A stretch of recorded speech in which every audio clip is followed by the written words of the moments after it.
Welcome to உணவு நலம். வீடியோக்குள்ள போறதுக்கு முன்னால இன்னும் எங்க சேனலை சப்ஸ்கிரைப் பண்ணாதவங்க சப்ஸ்கிரைப் பண்ணிடுங்க. அப்படியே பெல் சிம்பலையும் கிளிக் பண்ணிடுங்க.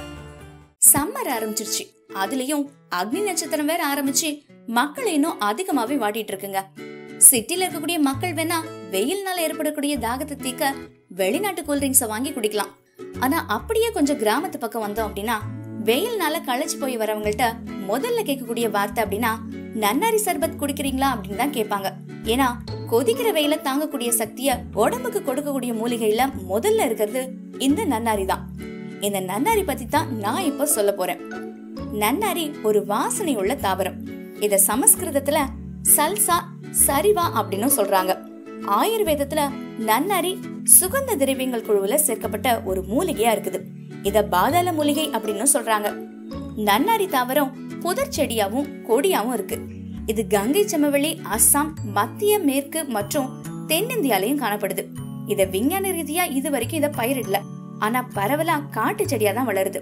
சரியான முறையில இத பயிரிட்டு வளர்த்தா இன்னும் நிறைய மக்களுக்கு இத பத்தி தெரிய வரும். நன்னாரியோட வேர்ல இருக்கக்கூடிய ஆல்டிஹைடு தான் இதோட நறுமணத்துக்கு காரணம் அப்படின்னு சொல்றாங்க. கொஞ்சம் வயசான செடிகளோட வேர்கள்ல இந்த நறுமணம் கொஞ்சம் குறைவா தான் இருக்கும் அப்படின்னு சொல்றாங்க. பரவல்லி, கிருஷ்ண சரிவா மற்றும் மாகாளி கிழங்கு இது எல்லாம் நன்னாரி குடும்பத்தை சேர்ந்த செடிகள் தான் அப்படின்னு சொல்றாங்க.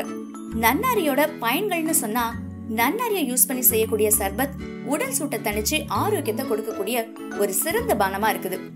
நல்லா கிளீன் பண்ண நன்னாரிய 24 மணி நேரம் தண்ணில ஊற வச்சு டெய்லி காலையிலயும் சாயங்காலமும் ஒரு அரை கப் குடிச்சு வந்தா பித்த நோய், தாகம், மேக நோய், நீரிழிவு நோய் இதெல்லாம் குறையுதாங்க.